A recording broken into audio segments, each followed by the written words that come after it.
Hello my dear viewers, my name is Anwar Hussain Barbia and I welcome you to my channel HB Physics.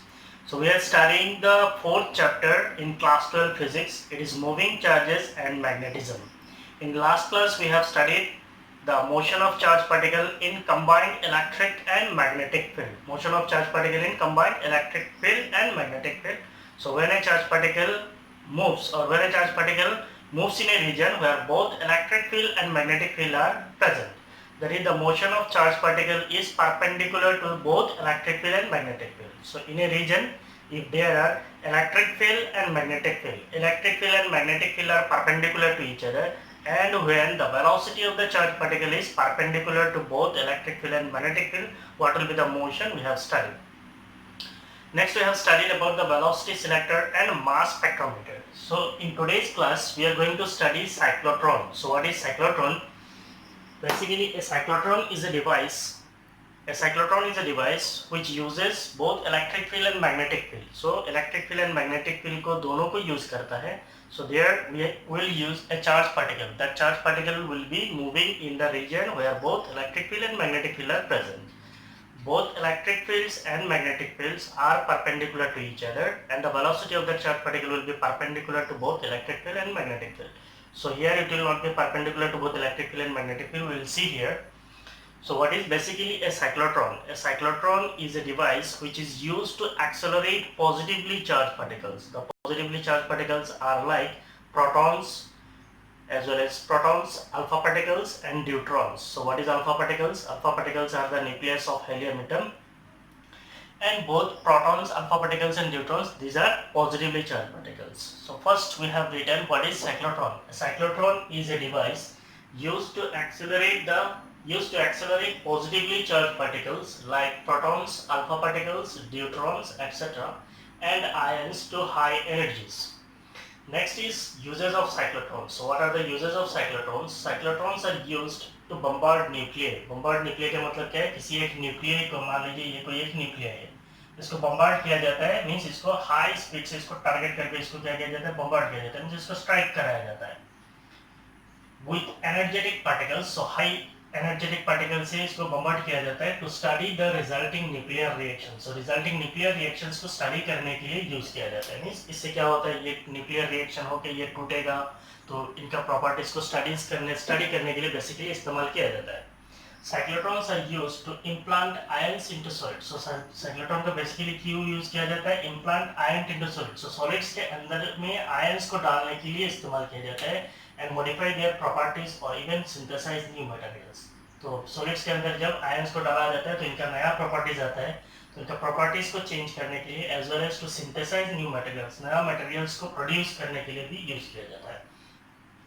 Cyclotrons are used in hospitals. So cyclotrons को hospitals में भी use किया जाता है to produce radioactive substances. किस लिए use किया जाता है? Radioactive substances को use बनाने के लिए. So what are radioactive substances? Radioactive substances are the substances which emit spontaneous radiations. In detail we'll study in nuclei, which can be used in diagnosis and treatment. So medical purpose में इनको diagnosis purpose के लिए use किया जाता है as well as for treating the various ailments. So बहुत सारे diseases को treat करने के लिए as well as diagnosis tools के लिए use किया जाता है cyclotrons को, ठीक है? So ये था आपका cyclotron and uses of cyclotron. In this class we will study about the principal construction and working. So basically ये एक cyclotron है, ये एक device है, तो devices के ऊपर basically question आता है, write about the principal construction and working of cyclotron. तो हम लोग अभी पढ़ने वाले हैं what is the principal construction and working of cyclotron. Then we will study about the theory of cyclotron. We will find out the time period, we will find the frequency, we will find the energy gained by the charged particle, and finally we will study the limitations of cyclotron. ठीक है? So आप पूरा class को अच्छी तरीके से सुनिए. Please do not skip the videos, otherwise you will not be connected in the complete talk. ठीक है? So पहले आप इस चीज को कॉपी कर लें. Everyone please copy. हो गया?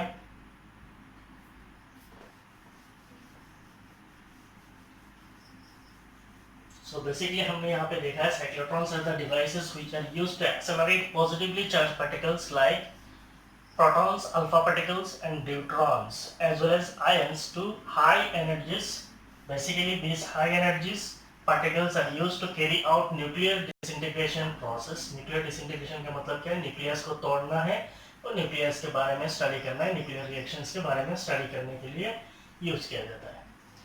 तो यहाँ पे साइक्लोट्रॉन्स को पॉजिटिव चार्ज पार्टिकल्स को इस एक्सेलरेट करने के लिए यूज किया जाता है, लेकिन नेगेटिव चार्ज पार्टिकल को एक्सेलरेट करने के लिए क्यों यूज नहीं किया जाता है उसको हम लोग देखेंगे, ठीक है। So now will study about the principle of cyclotron. What is the principle? When a positively charged particle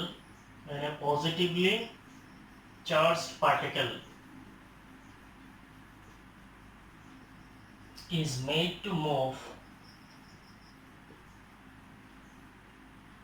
time and again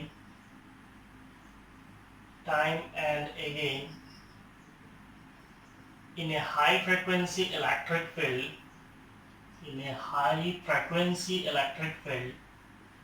high frequency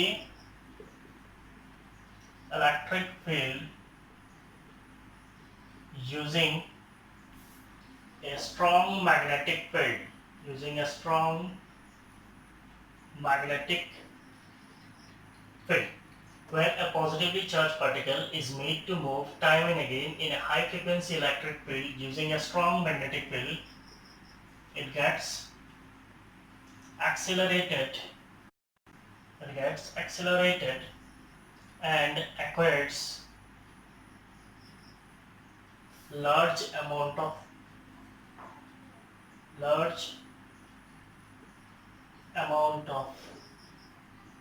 energy. So what we have written principle, when a positively charged particle, जब हम किसी एक positive charge particle को is made to move time and again, इसको हम लोग जब move कराते हैं, टाइम एंड अगेन का मतलब क्या है? बार बार। In high frequency electric field, कहाँ पे? किसी एक हाई फ्रीक्वेंसी इलेक्ट्रिक फील्ड पे using a strong magnetic field, लेकिन वहाँ पे क्या है? एक स्ट्रॉन्ग मैग्नेटिक फील्ड भी है। इट गेट्स एक्सेलरेटेड, ये क्या होता है? चार्ज पार्टिकल जो है एक्सेलरेट होता है and acquires large amount of energy, जिसकी वजह से इसके अंदर बहुत ज्यादा एनर्जी आ जाता है। सो how to draw a cyclotron? I am drawing it now. See how I am drawing. इससे आपको हेल्प मिलेगा कि आपको एग्जाम में कैसे ड्रॉ करना है। So now we are considering, say there is a point. Suppose that point is P और यहाँ पे हमारे पास कोई एक पॉजिटिव चार्ज पार्टिकल है। पहले मैं इसको आपको ड्रॉ करके दिखा रहा हूँ, फिर आपको एक्सप्लेन करूंगा कि ये कैसे हुआ, ठीक है।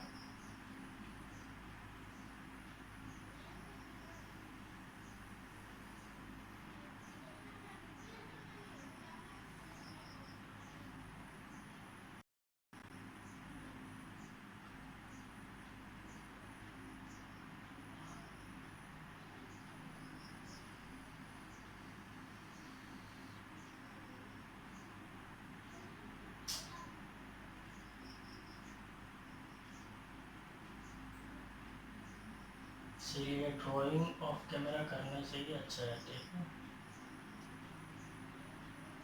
बिल्कुल हो गया।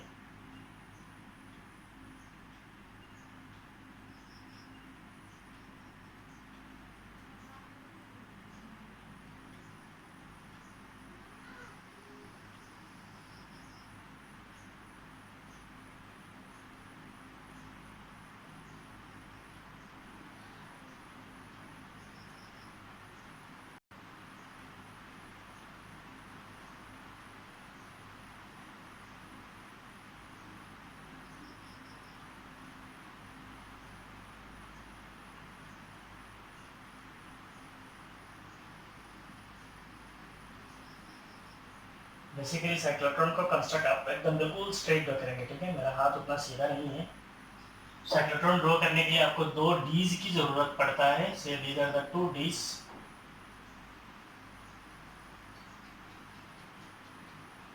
ये एक डी है, ये एक सेकेंड डी है।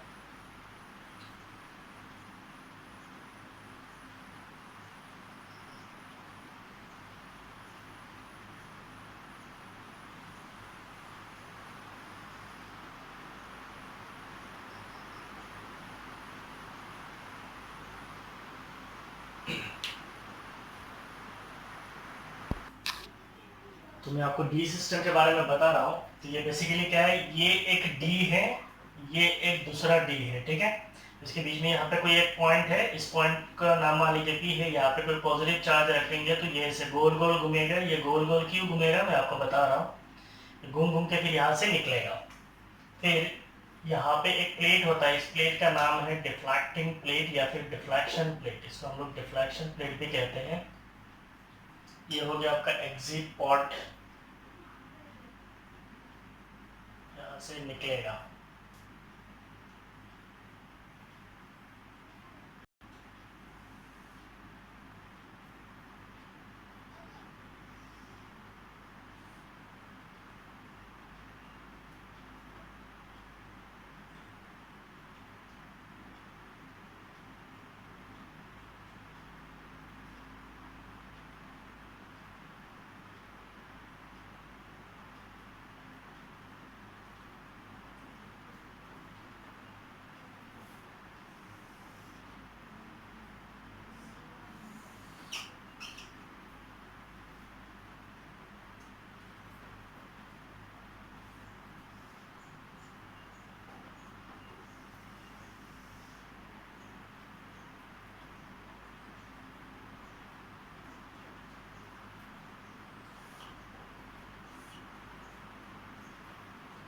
क्या हो गया पता नहीं, आज सीधा ही नहीं हो रहा है।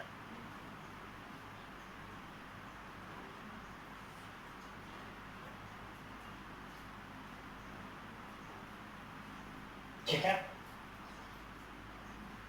नो यहाँ पे जो है आपका मैग्नेटिक फील्ड है, तो ये डॉट मैग्नेटिक फील्ड है। डॉट का मतलब क्या है, the magnetic field is coming out of the plane. So coming out होने से हम लोग क्या करते हैं, डॉट यूज करते हैं। So the magnetic field is present everywhere.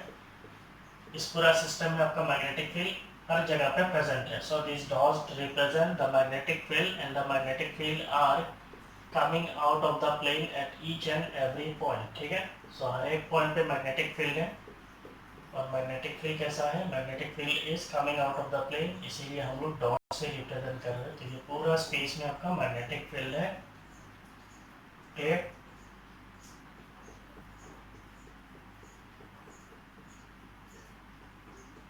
Everywhere there is magnetic field.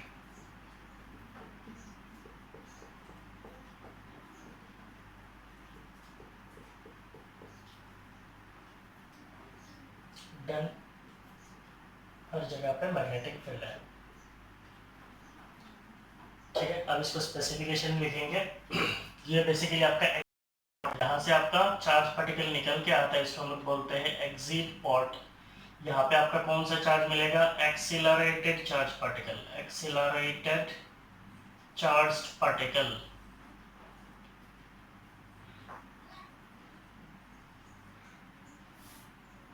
यहाँ पे आपका ऑसिलेटर है,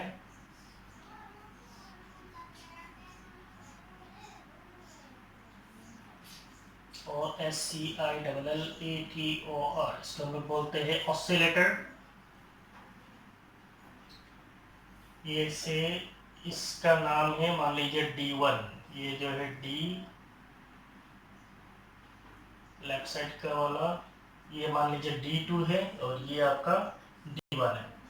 मीन्स ये D2 है और ये जो है आपका D1 है। यहाँ पे आपका मैग्नेटिक फील्ड है। So this is the magnetic field coming out of paper, coming out of paper। तो यहाँ पे आपका हर जगह पर मैग्नेटिक फील्ड प्रेजेंट है। ये ऑसिलेटर है, एग्जिट पॉट है, और ये जो है इसको हम लोग कहते हैं डिफ्लेक्शन प्लेट। ये जो अंदर यहाँ पे रखा हुआ है इसको हम लोग बोलते हैं डिफ्लेक्शन प्लेट। अब एक काम कीजिए, आप लोग इसको पहले लिख लीजिए तो मुझे स्पेस मिलेगा और समझाने के लिए। ड्रॉ करिए।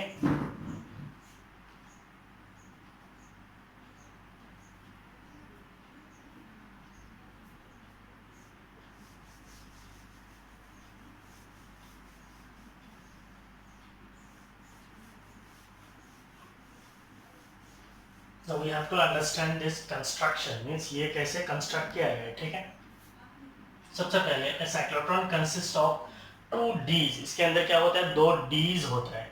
डीज का मतलब क्या है, ऐसा एक डी है, ये एक डी है, इधर एक डी है, सो देयर आर टू डीज, इधर एक डी है, इधर एक डी है, तो इसको कहा जाता है डी सिस्टम, ठीक है। अब ये जो डीज बना हुआ है, डीज को आपको समझने के लिए जस्ट एज्यूम कि आपके पास कोई एक बॉल है, इस बॉल को अगर आप बीच में से काट देते हो, कोई एक बॉल है, इसको बीच में से काट देते हो, तो आपको क्या मिलेगा, इधर एक टुकड़ा मिलेगा, इधर एक टुकड़ा मिलेगा ना। इस बॉल का इस अंदर का जो हिस्सा है क्या है, खाली है, खोखला है, और ये जो बॉल है आधा टुकड़ा है, इसके अंदर भी क्या है, खाली है, इसलिए इनको कहा जाता है होलो मेटालिक डीज। होलो मेटालिक डीज मीन जिनको होलो किया हुआ है, ऐसा है, इधर है कैसा है, ऐसा है, दो डीज है। अब ये दोनों डी कैसा है, अंदर से खोखला है, मीन्स ये होलो है, तो ये हो गया आपका डी सिस्टम। तो यहाँ पे एक डी है, यहाँ पे एक डी है, ठीक है ना। इन दोनों डीज के बीच में, इन दोनों डीज को हमने एक ऑसिलेटर के साथ, पहले ये जो दोनों डीज है, इस पूरा डी सिस्टम का हम लोग एक स्ट्रॉन्ग मैग्नेटिक फील्ड पे रखते हैं। स्ट्रॉन्ग मैग्नेटिक फील्ड पे हम कैसे रखेंगे, मान लीजिए अगर ये एक डी है, ये एक डी है, नीचे में कोई एक मैग्नेट है, इस साइड में एक मैग्नेट है, इधर एक मैग्नेट है, इधर जो है नॉर्थ पोल है, इधर जो है साउथ पोल है, तो मैग्नेटिक फील्ड लाइन कैसा आएगा, मैग्नेटिक फील्ड लाइन ऐसे आएगा, है कि नहीं है, तो मैग्नेटिक फील्ड लाइन ऐसे आएगा। तो मैग्नेटिक फील्ड लाइन ऐसे आएगा, तो इसको हम लोग किससे रिप्रेजेंट करते हैं, डॉट से। तो इसका मतलब ये जो पूरा सिस्टम है, इस पे एक मैग्नेटिक फील्ड है, और वो मैग्नेटिक फील्ड कैसा है, कमिंग आउट ऑफ प्लेन है, ऐसा है। So this is the magnetic field. अब हमने डीज को कहाँ पे रखा है, मैग्नेटिक फील्ड में रखा है। तो ऐसे आपके पास डी है, इधर एक डी है, और ये और एक डी है, और ये दोनों डीज को आपने कहाँ पे रखा है, दोनों डीज को आपने एक मैग्नेटिक फील्ड में रखा है। तो यहाँ पे क्या है, मैग्नेटिक फील्ड प्रेजेंट है, हर जगह पे मैग्नेटिक फील्ड प्रेजेंट है। This Ds are placed in magnetic field. This Ds are connected to high frequency oscillator. तो यहाँ पे क्या होता है, एक ऑसिलेटर है। What is an oscillator, an oscillator provides high frequency electric field. ये क्या करेगा, हाई फ्रीक्वेंसी इलेक्ट्रिक फील्ड पैदा करेगा। कहाँ पे पैदा करेगा, मान लीजिए कुछ एक पल में ये डी जो है पॉजिटिव है, ये डी नेगेटिव है, तो आपका इलेक्ट्रिक फील्ड का डायरेक्शन कैसा होगा, ये होगा आपका इलेक्ट्रिक फील्ड का डायरेक्शन। अब ये ऑसिलेटर क्या करता है, this oscillator changes the polarity, it changes the polarity of dees. ये क्या करता है, डीज का पोलैरिटी को चेंज करता है। मान लीजिए पहला इंस्टेंट में time t equal to t1 पे ये पॉजिटिव है या नेगेटिव है, इलेक्ट्रिक फील्ड का डायरेक्शन कैसे होगा, ऐसे होगा। एट नेक्स्ट इंस्टेंट पे क्या करेगा, ये डीज का पोलैरिटी को चेंज कर देगा, क्योंकि ऑसिलेटर है तो oscillator will change the polarity of dees. तो इसका मतलब ये हो जाएगा पॉजिटिव, ये हो जाएगा नेगेटिव। आपका इलेक्ट्रिक फील्ड का डायरेक्शन कैसे हो जाएगा, ऐसे हो जाएगा। So the direction of electric field will be like this. Now see, यहाँ पे आपका मैग्नेटिक फील्ड भी है। सो मैग्नेटिक फील्ड कैसा है, magnetic field is and coming out of the plane. तो मैग्नेटिक फील्ड कैसे है, ऐसे है, और इलेक्ट्रिक फील्ड कैसा है, ऐसा है। तो इसका मतलब अगर हम लोग डायरेक्शन में देखेंगे तो ये आपका मैग्नेटिक फील्ड है और ये आपका इलेक्ट्रिक फील्ड है। So this is magnetic field, this is electric field. यहाँ पे अगर देखेंगे तो मैग्नेटिक फील्ड किधर है, अंदर है, इलेक्ट्रिक फील्ड कैसा है, ऐसा है। तो मैग्नेटिक फील्ड यहाँ पे भी बाहर है। तो यहाँ पे मैग्नेटिक फील्ड बाहर है, इलेक्ट्रिक फील्ड ऐसा है। So this is your magnetic field, this is electric field. इसका मतलब इलेक्ट्रिक फील्ड मैग्नेटिक फील्ड दोनों परपेंडिकुलर है, ठीक है। नाउ इमेजिन पहला इंस्टेंट पे जब मेरा D2 नेगेटिव है और D1 जो है, ये मेरा क्या है, D2 है, और ये मेरा क्या है, D1 है। This is D2, this is D1। अच्छी तरीके से समझिए।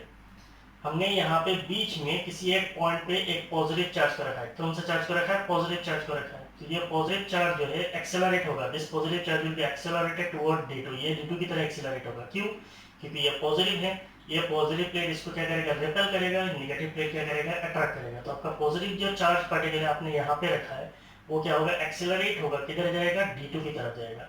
जैसे ही वो D2 के अंदर जाएगा, ये चार्ज अभी कहाँ पे आ गया, D2 के अंदर आ गया। D2 के अंदर आते ही यहाँ पे इलेक्ट्रिक फील्ड है, D2 के अंदर इलेक्ट्रिक फील्ड है, D2 के अंदर इलेक्ट्रिक फील्ड नहीं है। क्यों नहीं है, क्योंकि ये एक हॉलो चैम्बर है, और हॉलो कंडक्टर के अंदर इलेक्ट्रिक फील्ड नहीं होता है। Electric field inside the cavity is zero. तो कैविटी के अंदर कोई इलेक्ट्रिक फील्ड नहीं होता, यहाँ पे इलेक्ट्रिक फील्ड नहीं है।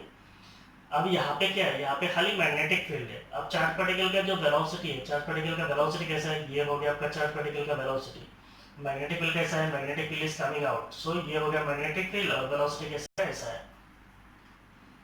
सो ये हो गया आपका वेलोसिटी, और ये हो गया मैग्नेटिक फील्ड, है कि नहीं। This is magnetic field, this is velocity. Now the charge particle is entering perpendicular to magnetic field. कैसे एंटर कर रहा है, ऐसा। मैग्नेटिक फील्ड कैसा, ऐसा है, चार्ज पार्टिकल कैसे एंटर कर रहा है, ऐसे। तो ये हो गया वेलोसिटी, ये हो गया मैग्नेटिक फील्ड। तो charge particle is entering perpendicular to the magnetic field. When charge particle enters perpendicular to magnetic field, the motion of charge particle is circular. Charge particle का मोशन कैसा होता है? सर्कुलर होता है। क्लियर है? तो charge particle एक आधा सर्कल ऐसे ट्रेवल करेगा कहाँ पे? D2 के अंदर। अब जैसे ही ये चार्ज पार्टिकल यहाँ पे आएगा, आते ही पोलैरिटी चेंज हो जाएगा। अब इलेक्ट्रिक फील्ड का डायरेक्शन कैसा है? ऐसा है। तो ये चार्ज पार्टिकल यहाँ पे आते ही पोलैरिटी चेंज हो जाएगा। अब इलेक्ट्रिक फील्ड का डायरेक्शन कैसा हो जाएगा? ऐसे। तो now the electric field direction is change. तो आपका चार्ज पार्टिकल यहाँ से एक आधा चक्कर लगा के यहाँ पे आया, अभी इलेक्ट्रिक फील्ड का डायरेक्शन चेंज हो गया। इसका मतलब यहाँ पे अभी कौन सा चार्ज है? पॉजिटिव चार्ज है। नाउ ये नेगेटिव है, तो अभी चार्ज पार्टिकल क्या होगा? फिर से एक्सेलरेट होगा। किधर जाएगा? D1 की तरफ जाएगा। तो D1 की तरफ जाके यहाँ पे जब आएगा, आने के बाद यहाँ पे जब एंटर होगा, यहाँ पे फिर से इलेक्ट्रिक फील्ड कितना है? 0 है, क्योंकि D के अंदर इलेक्ट्रिक फील्ड नहीं है, क्योंकि D जो है खोखला है, ये कैविटी वाला है। कैविटी के अंदर इलेक्ट्रिक फील्ड नहीं होता है। अब ये चार्ज पार्टिकल फिर क्या करेगा? फिर आधा सर्कल ऐसे रोटेट करेगा, रोटेट करके फिर यहाँ पे आएगा। जब यहाँ पे आएगा, फिर से इलेक्ट्रिक फील्ड का डायरेक्शन बदल जाएगा। तो चार्ज पार्टिकल फिर से एक्सीलरेट होगा D2 की तरफ। फिर यहाँ पे आने के बाद फिर क्या करेगा? फिर आधा सर्कल घूमेगा, फिर पोलैरिटी चेंज होगा, फिर ये इधर एक्सीलरेट होगा, फिर यहाँ पे आने के बाद फिर आधा सर्कल घूमेगा, फिर एक्सीलरेट होगा। अब देखिए हर एक इंस्टेंट पे क्या हो रहा है? एक आधा चक्कर लगाने के बाद ये एक्सीलरेट होता है। इसका मतलब this electric field will accelerate this charge particle. So due to the acceleration of this charge particle, the circle will increase. तो इसका मतलब ये जो आर्क है ये इंक्रीज होगा, फिर ये एक्सेलरेट होगा, फिर ये बड़ा सर्कल ट्रेवल करेगा, फिर ये एक्सेलरेट होगा, फिर से बड़ा सर्कल ट्रेवल करेगा। तो ऐसा धीरे धीरे बड़ा करते करते करते करते कहाँ पे पहुंच जाएगा? नाउ सी है, यहाँ पे आपका पॉजिटिव चार्ज पार्टिकल है, यहाँ पे आधा सर्कल ऐसे घूमेगा। घूमने के बाद यहाँ पे जब आया, D का पोलैरिटी चेंज हो गया, तो ये फिर से एक्सेलरेट होगा, यहाँ पे एक्सेलरेट हुआ, फिर ये आधा सर्कल घूमेगा, फिर यहाँ पे एक्सेलरेट होगा, फिर ये आधा सर्कल घूमेगा, फिर यहाँ पे एक्सेलरेट होगा, फिर आधा सर्कल घूमेगा, फिर एक्सेलरेट होगा। तो यहाँ पे दोनों फील्ड काम कर रहा है, both electric field and magnetic field are working. तो फाइनली ये घूमते घूमते घूमते घूमते कब तक घूम सकेगा? तब तक घूम पाएगा जब तक ये D के अंदर खाली जगह फिल नहीं करेगा। तो ये जब एकदम लास्ट मात्रा में पहुंच जाएगा, इसको बोलते हैं पेरिफेरी ऑफ D सिस्टम। ये D का पेरिफेरी है, लास्ट है। यहाँ पे एक डिफ्लेक्शन प्लेट है। डिफ्लेक्शन प्लेट का मतलब क्या? धक्का मारता है, पुश मारता है। तो ये घूम घूम घूम के ऐसे आता है आता है आता है आता है, फाइनली जैसे डिफ्लेक्शन प्लेट के पास आएगा वो धक्का मारेगा, और जिसकी वजह से वो एग्जिट पोर्ट से निकल के आ जाएगा। So through the exit port means निकल के आने वाला जो रास्ता है, वहां से आपको क्या मिलेगा? एक्सेलरेटेड चार्ज पार्टिकल मिलेगा। कहानी समझ में आया? D सिस्टम का बीच में आपने पॉजिटिव चार्ज पार्टिकल को रखा, जिस नाउ ये D का जो पोलैरिटी है ये ऑसिलेटर चेंज करता है। पहले मान लीजिए ये D2 जो है ये नेगेटिव है, D1 पॉजिटिव है। चार्ज पार्टिकल किधर जाएगा? D2 की तरफ। D2 के अंदर जाते ही अंदर पे इलेक्ट्रिक फील्ड नहीं है, खाली क्या है? मैग्नेटिक फील्ड है। तो D2 के अंदर इलेक्ट्रिक फील्ड नहीं है। इलेक्ट्रिक फील्ड कहाँ पे? इलेक्ट्रिक फील्ड खाली दोनों D के बीच में है। इलेक्ट्रिक फील्ड कहाँ पे? दोनों D के बीच में है, लेकिन अंदर पे इलेक्ट्रिक फील्ड नहीं है। तो यहाँ पे क्या है? मैग्नेटिक फील्ड है। मैग्नेटिक फील्ड कैसा है? ऐसा है। चार्ज पार्टिकल कैसे एंटर करेगा? ऐसा। चार्ज पार्टिकल का वेलोसिटी मैग्नेटिक फील्ड के साथ परपेंडिकुलर है, जिसकी वजह से ये आधा सर्कल घूमेगा। फिर यहाँ पे आने के बाद पोलैरिटी चेंज होगा, तो ये क्या करेगा? इधर एक्सेलरेट होगा। फिर इधर आने के बाद मैग्नेटिक फील्ड फिर क्या करेगा? इसका आधा सर्कल घुमाएगा, तो ये रेडियस बड़ा होकर घूमा। फिर यहाँ पे आने के बाद फिर से एक्सेलरेट होगा, फिर से गोल घूमेगा, फिर एक्सेलरेट होगा, फिर गोल घूमेगा। तो ये एक्सेलरेशन और गोल गोल घूमने की वजह से ये चार्ज पार्टिकल के अंदर इतना एक्सेलरेशन आ जाता है, इतना एनर्जी आ जाता है that it can bombard the nuclear reaction. ठीक है, सो ये था आपका about the construction of cyclotron. Cyclotron को कैसे बनाया जाता है। ठीक है, आप लोगों ने ड्रॉ कर लिया I hope.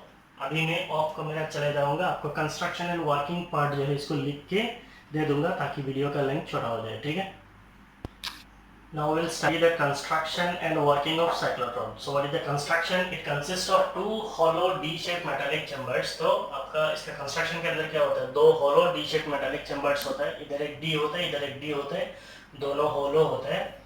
D1 and D2 called Ds। ये मान लीजिए D2 है, ये D1 है, इनको हम लोग क्या बोलते हैं? Ds बोलते हैं। These are separated by a small gap। तो दोनों Ds के बीच में एक छोटा सा गैप होता है, where a source of positive charge particle is placed। तो दोनों के बीच में पॉजिटिव चार्ज पार्टिकल को रखा जाता है।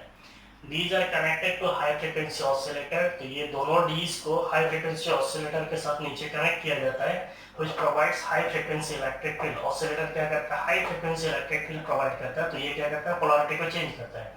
एक बार इलेक्ट्रिकल का डायरेक्शन ऐसे होता है तो दोबारा ऐसे होता है, फिर ऐसे होता है, फिर ऐसे होता है, फिर ऐसे होता है, फिर ऐसे होता है. इसका मतलब इलेक्ट्रिक फील्ड का पोलैरिटी को चेंज करता है oscillator. This arrangement is placed between two poles of a strong electromagnet. तो ये पूरा अरेंजमेंट को दो इलेक्ट्रोमैग्नेट के अंदर रखा जाता है. मान लीजिए इधर नॉर्थ पोल है, इधर साउथ पोल है, तो मैग्नेटिक फील्ड ऐसे आएगा. The magnetic field due to the electromagnet is perpendicular to the plane of the disc. तो अगर मान लीजिए ये D का प्लेन है तो मैग्नेटिक फील्ड कैसा होता है? Magnetic field is like this. So magnetic field is perpendicular to the plane of the disc. If a positive charge particle say a proton is placed at point P, तो दोनों Ds के बीच में, तो already मैंने आपको explain किया. मान लीजिए ये हमारा एक D है, इट इज D2 है, ये हमारा क्या है? D1 है. Source of positive charge particle is placed between the two Ds. When D2 is negatively charged and D1 is positively charged. ये negatively charged है और ये positively charged है. It will accelerate toward D2. तो ये positive charge है, it will accelerate toward D2. As soon as it enters D2, जैसे ही ये जाके D2 के अंदर घुसेगा, it is shielded from the electric field by the metallic chamber. तो ये मेटल का बना हुआ है, अंदर में कैविटी है, तो अंदर में कोई भी इलेक्ट्रिक फील्ड नहीं होगा. Inside D there will be no electric field. तो यहाँ पे चार्ज पार्टिकल को कौन एक्सेलरेट करता है? D's के गैप में चार्ज पार्टिकल को एक्सेलरेट करता है इलेक्ट्रिक फील्ड, और D के अंदर चार्ज पार्टिकल को गोल गोल घुमाता है. तो D के अंदर चार्ज पार्टिकल को गोल घुमाता है कौन? Magnetic field. और D के बीच में चार्ज पार्टिकल को एक्सेलरेट करता है कौन? एक्सेलरेट करता है electric field. Inside D2, sorry, as soon as it enters D2, जैसे ये D2 के अंदर आएगा, it is shielded from the electric field by the metallic chamber. तो metallic chamber की वजह से अंदर पे इलेक्ट्रिक फील्ड नहीं है, तो उसको गोल घुमाएगा. कौन घुमाएगा? मैग्नेटिक फील्ड घुमाएगा. Inside D2 it moves at right angle to the magnetic field. तो मैग्नेटिक फील्ड ऐसा है, चार्ज पार्टिकल ऐसे एंटर करेगा, तो इट इज परपेंडिकुलर है, तो जिसकी वजह से charge particle semi circle describe करेगा. After completing the semi circle inside D, inside the gap, sorry, after completing the semi circle it enters the gap. तो ये सेमी सर्कल ऐसे क्रॉस करने के बाद फिर ये कहाँ पे आएगा? गैप में आएगा. ये मान लीजिए गैप है, तो ये गैप में आ जाएगा. Between the Ds at the time when the polarity of the Ds have been change. तो यहाँ पे क्या होता है? इलेक्ट्रिक फील्ड का पोलैरिटी चेंज हो जाता है. पहले इलेक्ट्रिक फील्ड ऐसा था, तो अब इलेक्ट्रिक फील्ड का पोलैरिटी ऐसे चेंज हो जाता है. have been reversed and the proton is further accelerate toward D1. तो आपका प्रोटॉन क्या होता है? एक्सेलरेट होकर कहाँ पे आ जाता है? D1 की तरफ आ जाता है. तो ये प्रोसेस कंटिन्यू होते रहते हैं. तो आपको अच्छी तरीके से याद रखना है, यहाँ पे दो फील्ड होता है. एक होता है इलेक्ट्रिक फील्ड, दूसरा होता है मैग्नेटिक फील्ड. इलेक्ट्रिक फील्ड कहाँ पे होता है? इलेक्ट्रिक फील्ड दोनों Ds के खाली बीच में ही होता है. और मैग्नेटिक फील्ड कहाँ पे होता है? पूरा सिस्टम में आपका मैग्नेटिक फील्ड होता है. ठीक है, तो दोनों Ds के बीच में चार्ज पार्टिकल एक्सेलरेट करता है इलेक्ट्रिक फील्ड, और D के अंदर मैग्नेटिक फील्ड चार्ज पार्टिकल को गोल घुमाता है. पहले ऐसे एक्सेलरेट हुआ, मैग्नेटिक फील्ड गोल घुमाएगा, फिर एक्सेलरेट हुआ, मैग्नेटिक फील्ड गोल घुमाएगा, फिर एक्सेलरेट हुआ, फिर मैग्नेटिक फील्ड गोल घुमाएगा. इलेक्ट्रिक फील्ड एक्सेलरेट करेगा, मैग्नेटिक फील्ड घुमाएगा, इलेक्ट्रिक फील्ड एक्सेलरेट करेगा, मैग्नेटिक फील्ड घुमाएगा. तो ये प्रोसेस ऐसे कंटिन्यू होता है and finally it comes out at very high energy. ठीक है, तो अभी आप इस पार्ट को पहले कॉपी कर लिया. आई होप आप लोगों ने कॉपी कर लिया है. हो गया?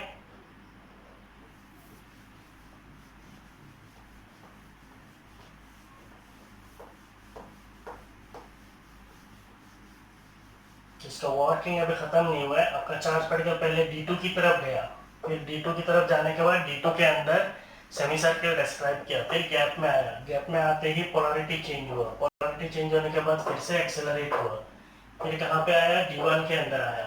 अब D1 के अंदर क्या करेगा? फिर से सेमी सर्कल डिस्क्राइब करेगा, करके फिर कहाँ पे जाएगा? फिर गैप में जाएगा, फिर पोलैरिटी चेंज होगा, फिर एक्सेलरेट होगा. So inside D1, it describes a semicircle. It describes a semicircle as the motion of proton is perpendicular to magnetic field. As the motion of proton is perpendicular to magnetic field. Perpendicular to magnetic field.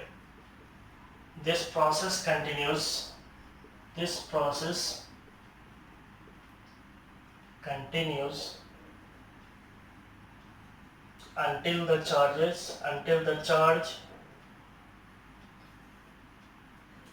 reaches at the periphery of the D system. Charge reaches at the periphery of D system.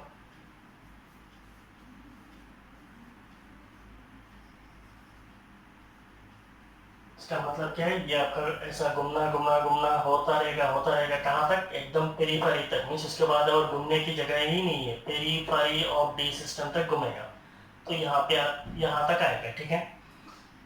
This process continues until the charges reaches at the periphery of the D system. Finally, the deflecting plate or the deflection plate deflects the charge particle, deflects the charge particle and it comes out of the D system, deflects the charge particle and it comes out through exit port at a very high speed, तो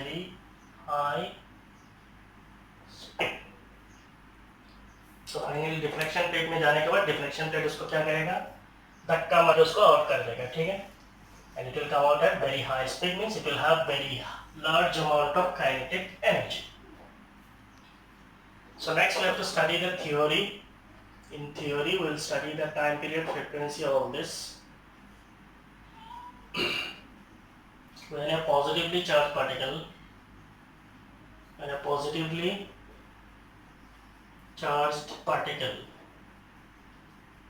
so we are considering that a proton, say a proton enters inside D, magnetic Lorentz force acts on it, तो जैसे ही वो D के अंदर जाएगा, magnetic Lorentz force acts on it given by, तो charge particle जैसे ही, मान लीजिए कितना बार ड्रॉ करो, प्रॉब्लम यही है, ये चार्ज पार्टिकल मान लीजिए यहाँ पे है, जैसे ही एक्सेलरेट होकर कहाँ पे गया, D2 के अंदर गया, वही बोल रहा हूँ। When a positive charge particle से प्रोटॉन एंटर्स इनसाइड D, जैसे ही D के अंदर जाएगा, magnetic Lorentz force acts on it, इसके ऊपर क्या लगेगा, मैग्नेटिक लॉरेंज फोर्स लगेगा, क्योंकि यहाँ पे मैग्नेटिक फील्ड है, परपेंडिकुलर है। So what is the magnetic force, magnetic Lorentz QVB, it is magnetic forces, so it is QVB, we know it is sin 90. Why it is sin 90? Because ये आपका velocity, ये आपका magnetic field है और ये आपका velocity है, perpendicular है, so it is sin 90, so we can say that the magnitude is QVB. And we know that this magnetic force provided the necessary centripetal force for the charged particle to move in circular path. So we can say that this magnetic force provides the necessary centripetal force,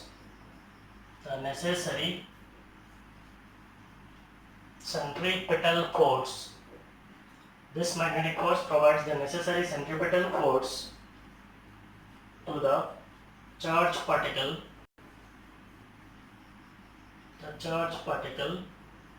to move in circular path,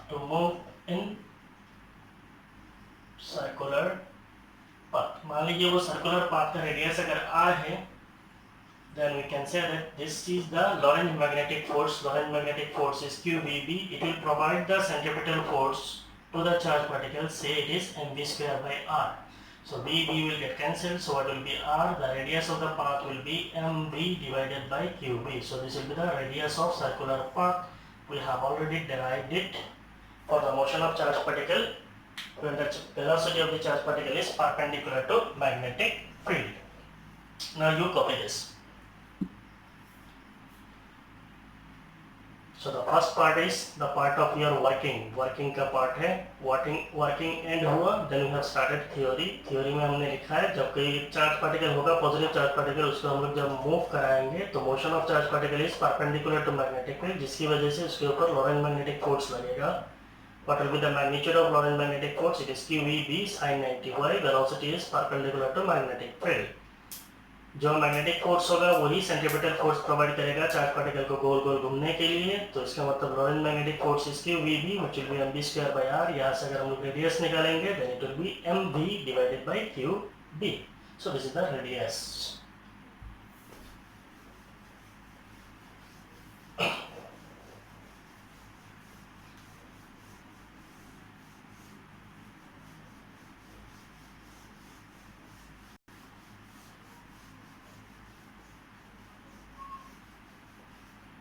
So next we'll study the time taken by the charged particle. Time taken by the charged particle to describe semicircle. To describe semicircle inside these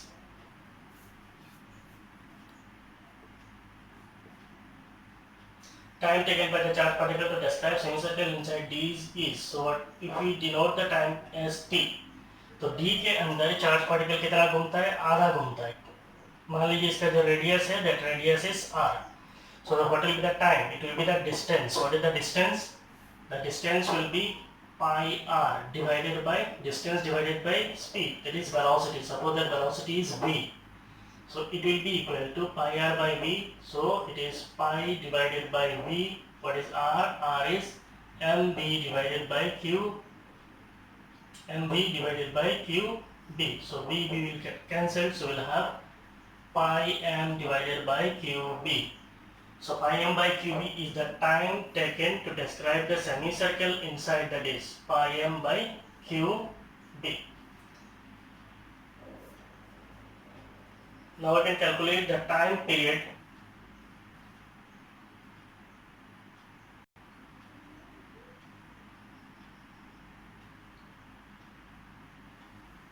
of the oscillating electric field. Time period of the oscillating electric field is, इसका मतलब क्या है? हम लोग जानते हैं हमारा नीचे जो ऑसिलेटर है, इसके नीचे जो ऑसिलेटर है, ये ऑसिलेटर क्या करता है? इलेक्ट्रिक फील्ड का पोलैरिटी को चेंज करता है। तो एक बार ऑसिलेटिंग इलेक्ट्रिक फील्ड का डायरेक्शन कैसा होता है? ऐसा होता है। फिर ऑसिलेटिंग इलेक्ट्रिक फील्ड का डायरेक्शन कैसा होता है? ऐसा होता है। तो इसका मतलब एक बार इलेक्ट्रिक फील्ड ऐसे होता है, फिर ऐसे होता है, फिर ऐसे होता है, फिर ऐसे होता है। तो एक बार ऐसे हुआ, फिर ऐसे हुआ, तो ये कंप्लीट एक ऑसिलेशन हुआ इलेक्ट्रिक फील्ड का। ये एक कंप्लीट ऑसिलेशन का जो टाइम होता है उसको हम लोग क्या बोलते हैं? टाइम पीरियड बोलते हैं। तो पहले ऐसे गया तो आपका चार्ज पार्टिकल फिर इधर जाने के बाद आधा सेमी सर्कल घुमा, फिर यहाँ पे आने के बाद फिर ये आधा सर्कल घूमेगा। तो इसका मतलब इलेक्ट्रिक फील्ड को अपना कितना समय लगाता है एक बार अपना पोलैरिटी को चेंज करेगा, positive negative positive negative positive negative ऐसे चेंज करता है। तो what is the time period of the oscillating electric field? The time period of oscillating electric field will be equal to 2t। ठीक है, so this is semi circle के लिए पूरा circle है, so it will be 2t, so it is 2 pi m divided by qb. So 2 pi m divided by qb is the time period of the oscillating electric field. 2 pi m divided by qb, this is the time period. What is this? This is the time taken to describe the semicircle inside D.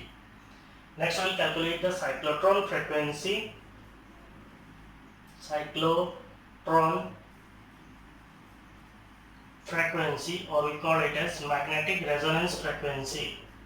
Magnetic resonance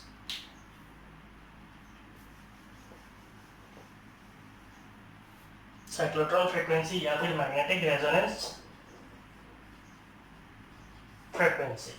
So we represent frequency as nu and it is the reciprocal of time period. So it will be 1 divided by time period is 2 pi m divided by qb. That means the cyclotron frequency is qb divided by 2 pi m. The frequency is qb divided by 2 pi m, and it is called, this frequency is called cyclotron frequency, or we call it as magnetic resonance frequency. ठीक है, आप लोग copy कर लें जल्दी।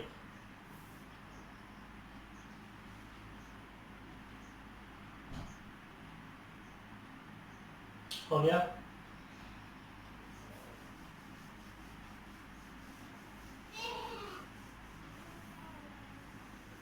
So we got the frequency. Now we can calculate the angular cyclotron frequency. Angular cyclotron frequency. Angular cyclotron frequency we denote it as omega and it is given as 2 pi nu. ये सारे calculation आपको पहले भी मिला है. So 2 pi, what is nu? Nu is qb divided by 2 pi m. So 2 pi to will get cancelled. So it is angular cyclotron frequency. It is qb divided by m. So this is the angular cyclotron frequency. So next we have to calculate the energy gained by the cyclotron. Energy gained by the charged particle. So एक charged particle कितना energy gain करता है? Energy gained. So the energy gained by a charged particle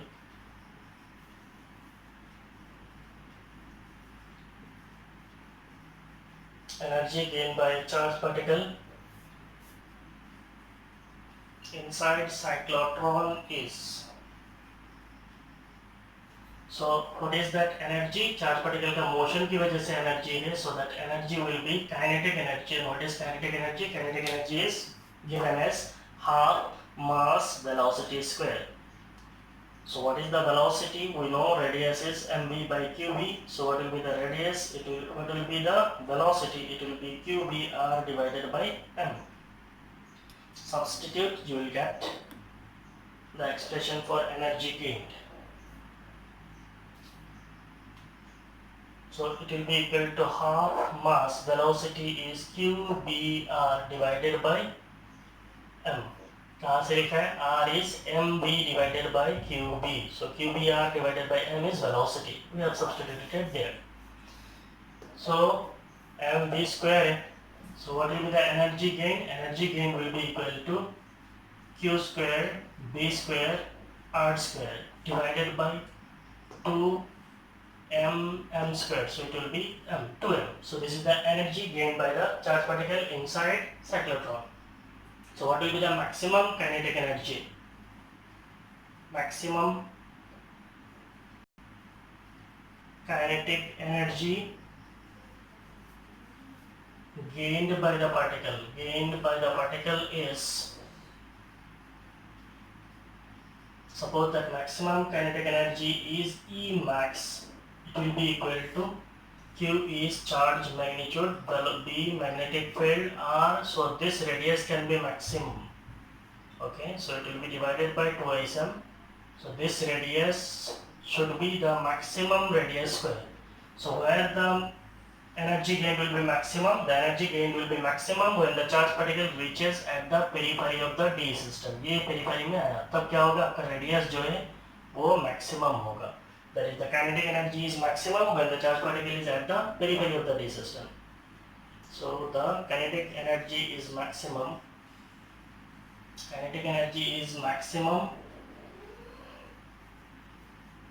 when the charged particle reaches at the periphery of the D system. When the charged particle reaches at the periphery of the D system.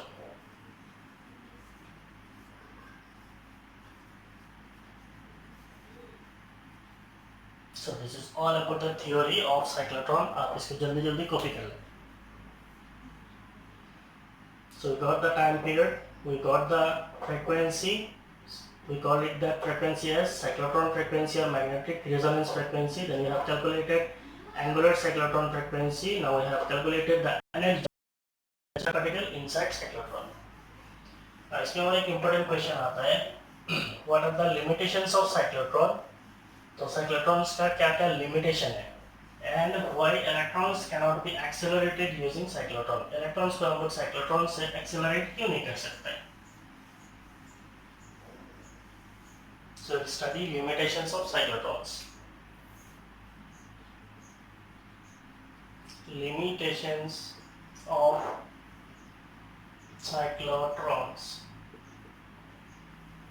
पहला limitation है cyclotrons cannot be used. Cyclotrons cannot be used to accelerate neutral particles. Neutral particles. Cyclotrons cannot be used to accelerate neutral particles like neutron. तो हम लोग cyclotron से कोई neutral particle को accelerate नहीं कर सकते. क्यों नहीं कर सकते? क्योंकि हमारा चार्ज रहेगा तो ही तो इलेक्ट्रिक फील्ड उसको डिफ्लेक्ट करेगा और मैग्नेटिक फील्ड उसको घुमाएगा. अगर ये न्यूट्रल पार्टिकल होगा जैसे न्यूट्रॉन है, इसके ऊपर ना तो इलेक्ट्रिक फील्ड का इंटरेक्शन होगा और ना ही मैग्नेटिक फील्ड का इंटरेक्शन होगा, तो we can not accelerate a neutron using cyclotron. Second is cyclotrons cannot be used. Cyclotrons cannot be used to accelerate electrons. Cyclotrons को हम लोग यूज करके इलेक्ट्रॉन्स को एक्सेलरेट नहीं कर सकते. Cyclotrons cannot be used to accelerate electrons because electrons has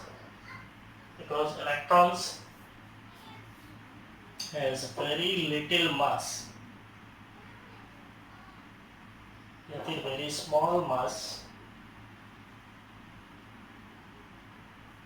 Cyclotrons cannot be used to accelerate electrons because electrons has very small mass. Once placed in the system,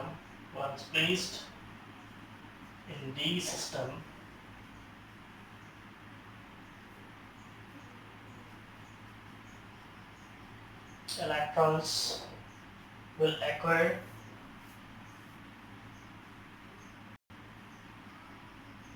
very large speed with a small energy and comes out of the D system,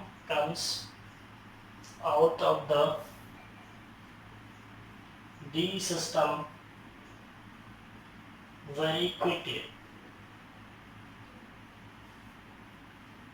तो इसका मैं आपको समझा दे रहा हूँ. मान लीजिए यहाँ पे अगर हम लोग एक डी रखेंगे, यहाँ पे कोई दूसरा डी है, यहाँ पे अगर इलेक्ट्रॉन्स पर रख देते मान लीजिए, तो ये इलेक्ट्रॉन्स क्या होगा, एक या दो साइकिल में ही घूम के बाहर आ जाएगा. तो इसका मतलब ये इलेक्ट्रॉन बहुत हल्का होता है, इलेक्ट्रिक फील्ड इसको बहुत ज्यादा इंटरेक्ट करेगा, जिसकी वजह से चुप करके गया. मैग्नेटिक फील्ड इसको एक धक्का दिया तो दो या तीन धक्के में ही वो क्या हो जाएगा, आउट ऑफ पॉट हो जाएगा, एग्जिट पॉट से निकल के आ जाएगा. एज वेल एज इलेक्ट्रॉन्स का मास बहुत कम होता है, तो इसका मतलब इसके ऊपर इंटरेक्शन बहुत कम होता है और ये जाके कुछ भी ऐसे काम में नहीं आएगा. तो इसका एक्सीलरेट तो कर सकते हैं, निकाल तो सकते हैं, लेकिन ये हमारा कोई काम में नहीं आएगा. इसीलिए साइक्लोट्रॉन्स से इलेक्ट्रॉन्स को एक्सेलरेट नहीं किया जाता है. Cyclotrons can be used to accelerate electrons. Electrons को एक्सेलरेट करते नहीं है because electrons has very small mass. Electrons का मास बहुत कम होता है.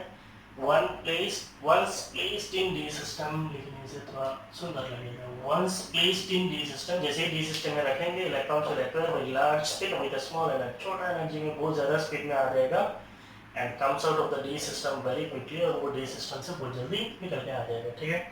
So this is all about cyclotrons. तो अच्छी तरीके से पढ़िए. ये टॉपिक आपका एग्जाम के लिए बहुत इंपॉर्टेंट है, किसी भी एग्जाम में आपको पूछ सकते हैं. Write about the principal construction working of cyclotron, what is cyclotron, explain about the principle of cyclotron, what are the uses of cyclotron, what are the limitations of cyclotron. So many topics are included in it. We have one more numericals also on cyclotron, so I am not covering here because the length will be too much. So in coming classes we will solve it. Okay. So if you are really liking my videos, please like my videos, share my videos, and if you have not subscribed my channel, please subscribe my channel. Thank you. Copy कर लिए.